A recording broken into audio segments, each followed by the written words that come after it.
Welcome to the Flourish.Academy podcast. My name is Heather Lawton, and I'm joined by my good friend and co-host Mara Chick.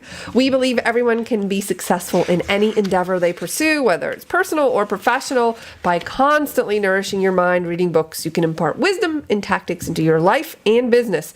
In this podcast, we will be discussing the books that have impacted us and share actionable strategies at the end of each episode to help you succeed. Sit back, relax, enjoy this podcast, and we discuss the books. Read them so you don't have to. Right. How nice of us to do that. We are continuing our discussion on Your Best Year Ever by Michael Hyatt. Fantastic book. We're going to get into the meat of what Heather and I probably love the most. But this book is broken out into 5 steps. And step 2, we're just going to touch on very, very briefly here. And it's completing the past. And it's really about looking at your past year, and what successes you've had and where you may have faltered and making adjustments and such. So, Heather, do you want to tell everybody how you review the year? Because there's a very specific way you do it that I love. Do. Yes. And I do it quickly, because I think what you need to do is make sure that you're using what you learned from your year in order to help you move forward in the upcoming year. Mm-hmm. But I don't like to stay there. Therefore, I will ask you things like, and by the way, this comes from my productivity, time management, goal setting course. So you've been through this process, but essentially I ask a series of questions, and some of them are like, okay, what are 3 successes that you had this past year? What do you regret? Because regret can be used as a tool. What didn't go so well? And what can we do better next year? I also ask, what was missing this year? What do you wish you had more of? So it's just a way of completing the past, of saying, okay, let's look at this past year. What did we learn, and how can we grow from it? You have to complete the past in order to move towards the future.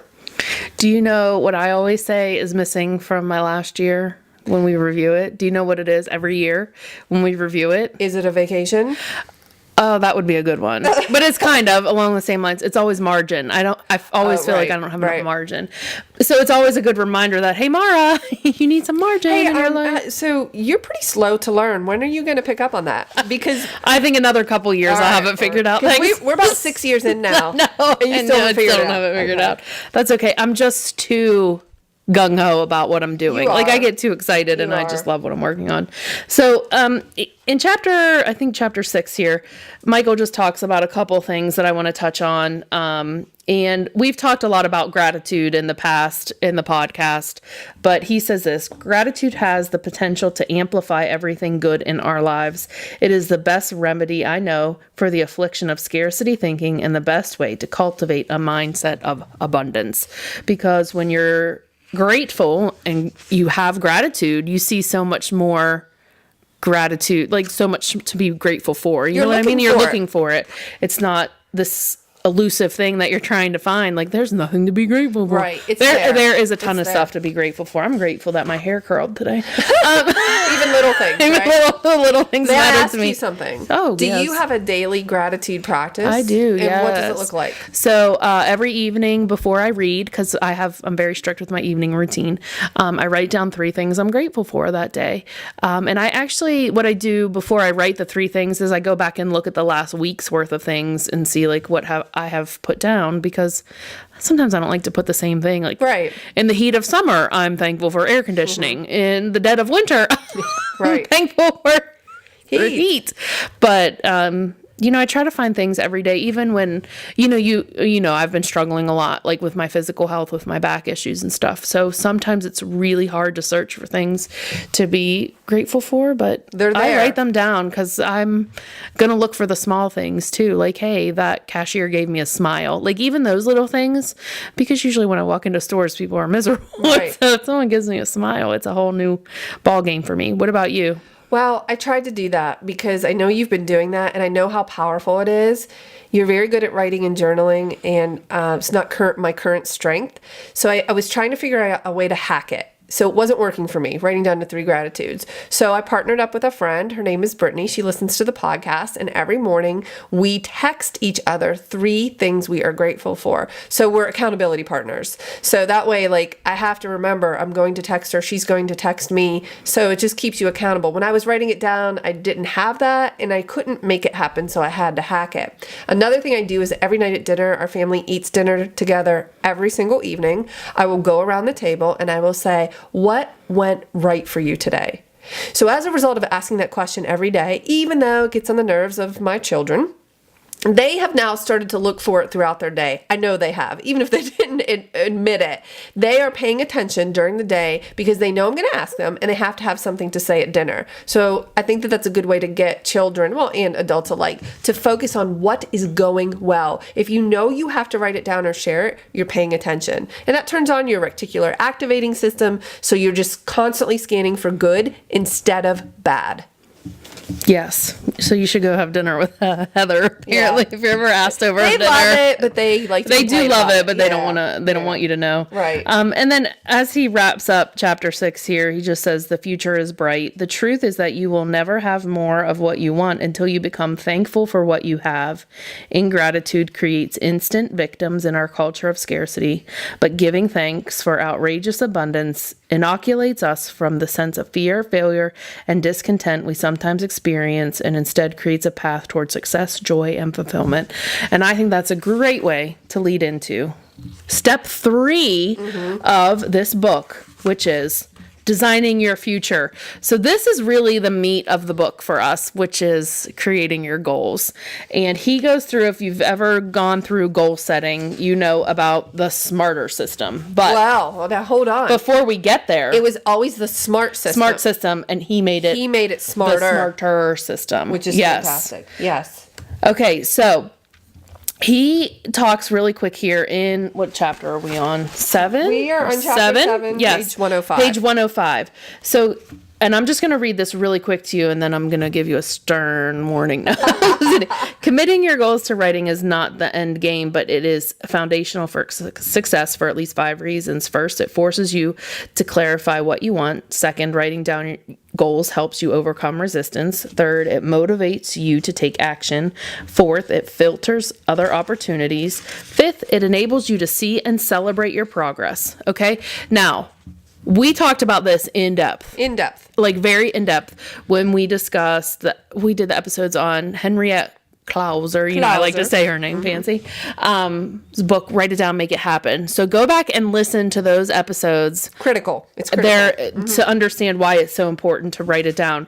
We're not going to talk about that here. We're going to talk about Michael Hyatt's smarter goal setting system. Heather, do you want to tell everyone what the S I do. in smarter stands for? Smarter goals are, and this starts out, again, if you have been into goal setting, you'll recognize some of these, but he did change them a little bit, and I like them. Smarter goals are specific, they are measurable, they are actionable, they are risky, time keyed, they are exciting, and relevant. So a goal will meet all of those criteria. And the first R used to be realistic. It did. And he changed it to risky. But he also has relevant. So he's risky and relevant. So the first attribute of smarter is specific. And he says focus is power. You can drive the same amount of water through 2 pipes and create greater force in one of them just by reducing its diameter. This is similar to what happens when we narrow our goals. Tony Robbins has this exercise where he says, I may have discussed this, but he says, life will give you exactly what you ask. So if you say you want more money, I could give you a penny and you have more money. But if you say, I want to earn $10,000 this quarter from a particular course, then that's very, very specific. It's the same with relationships and weight loss. You have to get very, very specific on what it is you want, or it's not going to happen. If it's unclear, then it's elusive. But that specific goal will give you clarity. You will know what you are aiming for. So it has to be very specific. And when we say specific, we mean very specific. Like, it's not, I want to lose weight, because what does that actually mean? That means nothing. It's, I want to lose 10 pounds by exercising 2 or 3 times a week, and by like a certain date. a date you want to have. So they need to be very specific. They are not general in any way, shape, or form. No, and you're leading perfectly into measurable, Yes. which is you have to have a number. So we have both just used two examples of $10,000 or 10 pounds. It has to be specific and measurable. You cannot measure something if it does not have a number. So if you just say lose weight, what does that mean? You could lose a half of a pound and think, Yep, I lost weight. Good, Right. I'm done. Right. I did it. Yeah.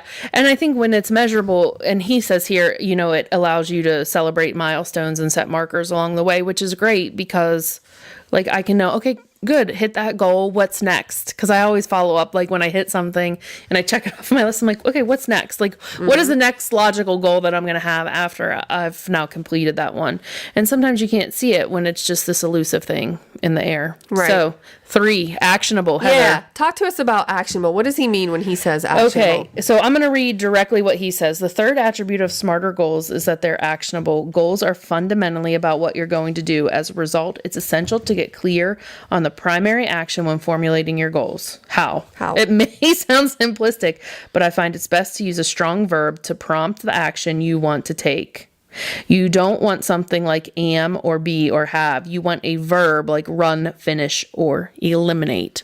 Oh, he says a couple of examples. Be more consistent in blogging. Is that actionable? No. It's a state of being verb. But something like write 2 blog posts per week is actionable. So one of my goals for this year was to write 2 self-love blog posts per month. And it wasn't like write more self-love blog posts. Right. Because how do I know what? Yeah, sure. I wrote 1. Yes. Great, done. But when I said I'm going to write 2 per month, like that is actionable, check. Yeah. measurable. There you go. So 4, risky. This might give some of you a little like... It does for me because I'm actually risk averse. You are not. You're not very risky. I'm not. No, you aren't. I like to play. I'm conservative. I like to play things safe. So when he talks about risky, what are your thoughts? I'm not sure I like the word risky. I like the word stretch. Like it's a stretch goal for me. It's not. I mean, it may be risky, and that's probably what he means, but he needed an R word. Yeah, so right. It's risky, but I like things that are going to stretch me, and I don't want, do you remember a couple years ago when I said, I think I want to do like 30 boudoirs this year? And do you remember this? And you then set it too low. I set it too low, and it limited me from getting what I could have had that year. Like I should have said, and I think I ended up that year with like 50 or 60, which is great. But what could have happened if I would have said 50 or 60? I could have been at 70, 80. Right. Now I'm at like 100 a year, which is too much. It's a little much for someone, but it's just... It boggles my mind, honestly, that like I limited myself like that. So I don't mind them to be a stretch. I think that people get flustered when they think like, well, I'm never going to be able to reach that. Like, so what happens if you don't reach it? If you fall 10% short, you still hit pretty 90% of the way. Like, and that is super great. But what if you set a goal that was only 50%? Then you limited yourself from reaching another 40% of that goal. Like that, I want to stretch myself, and I want it to be like, I want my goals to scare me a little bit. I really do. Because I'm gonna be like, I can't. How can I do that? How is that possible? Okay, I guess I gotta find out, because Heather's gonna follow up with me. I'll be like, I didn't do anything with that because it scares me. No, I'm gonna go for it. And goals. I'm a big goal setter, and I love goals. Goals are not like a one and done kind of thing. You don't just set them and then like, okay, that's the only thing you have to reach for. As I'm going throughout my year, like things happen to me, like physically, mentally, or something changes in my business, my goals change. It's not something that I can just say like, okay, I failed at that goal. Well, no, I had to adjust that goal because something else happened. So I think we think like, oh, well then I failed, or they're like these one time like I'm reaching for that. You can adjust them throughout the year. What's wrong with that? I was working with a client recently on this, and we were setting a goal for her, and she was getting very nervous, and I leaned in and I said to her, I am not pouring concrete on your feet. Okay? We're going to set this goal, and if it doesn't work, we will refine. And that's another question I get in the online course a lot is, how do I know when I need to change a goal? And we can talk about that later, but you'll know, and you can refine it, and guess what? It is A-okay. It's okay. But don't just give up on the goal. I think some Right. people feel like, okay, well, that one little part didn't work, so I'm just going to give up on that goal. No, like I'm going to go at my goal, and only when I've given everything I can and it's not working for me and I keep hitting roadblock and roadblock and roadblock. Sometimes those roadblocks are signs that you're going in the wrong direction. For sure. So you really have to sit down and think like, okay, are these roadblocks telling me that like I need to go somewhere else? Yeah. Sometimes we hit one roadblock and we're like, oh, back it up. Beep, beep, beep. Like the dump truck has come. Right. Back it up. But no, I want to push as far as I can. And I think everyone should. Yes. I think we limit our potential. For sure. I limited my potential. And you know what? That was the best thing that could have happened to know. you. I actually love that happened to you. Good. Because you learned, and what a lesson. And that really hit you. It did. I remember sitting there thinking, what could I have had had I stretched limited. myself further? Yeah. So you won't do it again. Yeah. Because you learned. And now I'll stretch it. Yep. And listen, I'm going to be flat out honest with you guys. Do I hit every goal I set for myself? Heck, no, I don't. But I'm going to set them and let my mind, and I review my goals every day. Like I have them, it's the first page of my notebook. I open it every morning and look at them. But I don't hit every goal. Right. And do you hit every goal? No, of course not. And I don't think people know that. I think they No. think like, oh, I'm going to set all these goals and I'm going to, no, you don't. I can give you a quick example of one I didn't hit and I realized I needed to refine. Was years ago I set a goal that Craig and I would have a date night once a week and a quarterly getaway where we would go away overnight, just the two of us. Okay, that was way over ambitious. There was no way we could do one date night a week with our children and our schedules. That's just not going to happen. So I revised it. It was one date night per month and a quarterly getaway. That was more reasonable. What I had set originally was just not too much, possible. yeah. Yeah. So yeah, I like risk. I like stretch. Not risk. Not risk. I agree. I like agree. stretch. Yep. But I get what he's saying with risky. It's just don't play it safe, okay? Because safe isn't going to get you anywhere. Boring. It's boring, and we are not boring. No. Okay. You are not. Time keyed, attribute 5. You have to set a time limit on when that's going to happen. Now, there are different types of goals. There are goals where you're completing a task, and there are habit goals. So these are a little bit different. For instance, I have a habit goal to exercise 6 to 7 days per week. That is a habit goal that is ongoing. I measure it based on how many days I hit it per week. So that doesn't have like an end date, whereas a project you're working on, say something you're writing or your self-love club, or for me, it's a course where I'm going to have that done by August 30th. That will be complete. Those are different kinds of dates, but you can still track them. I can still track my daily habit goals, and I can track these goals that have an end, such as a project. But there has to be a time, or guess what? You won't do it. And it's like a never-ending goal, You because won't it's do just it. always out there looking at you, and you're like, yeah, I'll get to that some point. Yeah, I'll get to that some point. I also put my goals, like when I know the date, like they're on my calendar. So like I know that like there's this little ticker on my calendar that says, hey, you better get it you done. better get that done. But I remember, when I first came to you, I had no idea. I was like, I want to take better photos. Wow, great goal. You're like, what does that mean? Yeah. What does that look like to you? And by when?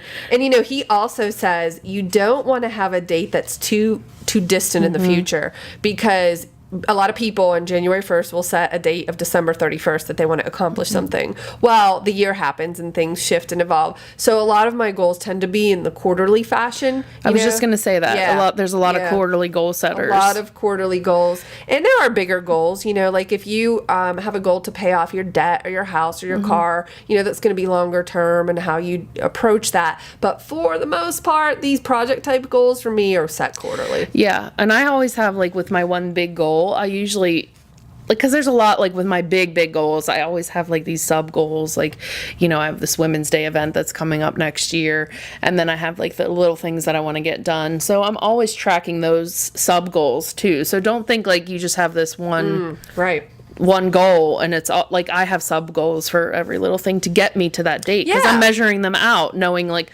where my end goal is in November of 2019 for something.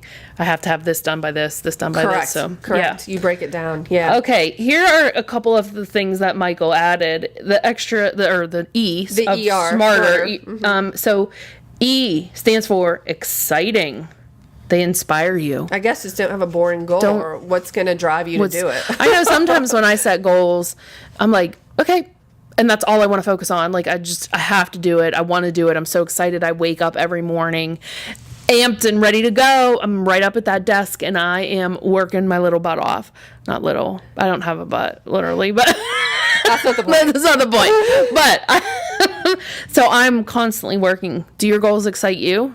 Most of them, yeah. And if they don't, I need to revise them. Yeah, I can't think of a time wherever I made a goal that was not exciting because I just don't see the point. If it doesn't excite me, why would I do it? So yeah, my goals are things that drive me, and they're all in different areas of my life. Yeah, they're things I want to accomplish. I'm excited about them. And again, if I'm not, I need to revise them. Yeah, and he says here that like external motivations might work for a while, but if we're not getting something intrinsic from the goal, we'll lose interest. So, I mean, I think that's a really key point. Right. Okay, R. His last R. Relevant. And then this is what he says about R. That brings us to the seventh and final attribute of smarter goals. Effective goals are relevant to your life. This is about alignment, and it comes at the end of the list because it's a good way to gut check your goals before committing to them. If we're going to succeed, we need goals that align with the legitimate demands and needs of our lives. And don't copy someone else's goals, okay? Essentially is what he's saying. Yeah. It does not work for you. Heather's goals are way different than my goals. One, our businesses are different. I mean, we do a lot of stuff that's together, but we have different goals. But like the things we work on, we have goals together. We do. But I'm not going to look at Heather's business goals and say, okay, those need to be my goals because we're different. So, and it's the same thing when people ask about like, oh, what's your pricing? What do you charge for this? Or what do you... Your pricing is your pricing, right. And it's specific to you. Like nobody else, you can't copy someone else's pricing. Right.